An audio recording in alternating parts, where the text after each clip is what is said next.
Smile!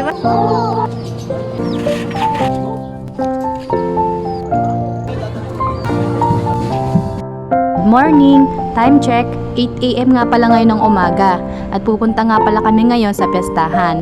Inimbitahan nga kami ng aking pinsan na sumama sa kanila papunta sa piyestahan at mag-aanak siya sa binyag. Kapag ganito ng December, sunod-sunod na ang mga piyestahan sa mga barangay. And punong-puno nga ng tao yung chapel nila dito. Kaya sa labas na lang muna kami tumambay para makinig ng misa. And kapag ganito nga mga piyestahan, hindi nawawala yung mga nagtitinda ng sisiw. Kaya heto na nga isang bata, hila-hila ako at nagtututuro dun sa mga sisiw. Nilhan ko nga lang siya ng isa at sigurado ako hindi nga magtatatagal sa kanya ang sisiw na ito at hahawakan niya ng hahawakan. 50 pesos nga per sisiw and may kasama ng kulungan. Tapos yung patuka naman 10 pesos. Tapos dito naman sa kabilang side, may nakita akong nagtitinda ng mangga.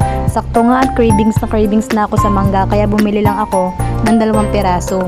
10 pesos nga, may 20 pesos and may 50 pesos. Tapos may sausawan din silang alamang. Tapos ito namang si Gael, cotton candy ang ipinabili niya. And color pink pa talaga napili niya. Buti na nga lang nakapagdala ako ng pera at hihingi nga ng hihingi itong si Gael. Minsan din laang namin talaga siya pakainin ng mga ganyang pagkain, lalong-lalo na yung mga matatamis.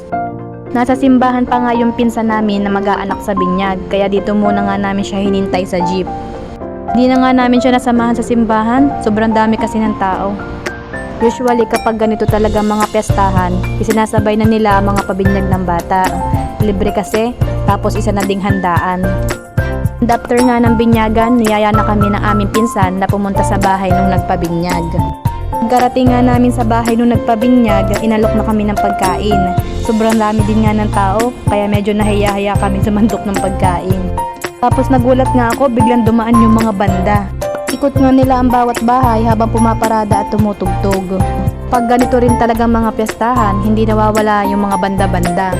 Naging tradisyon na din nga nating mga Pinoy ang pagkakaroon ng mga bonggang kasiyahan kapag may mga piyesta.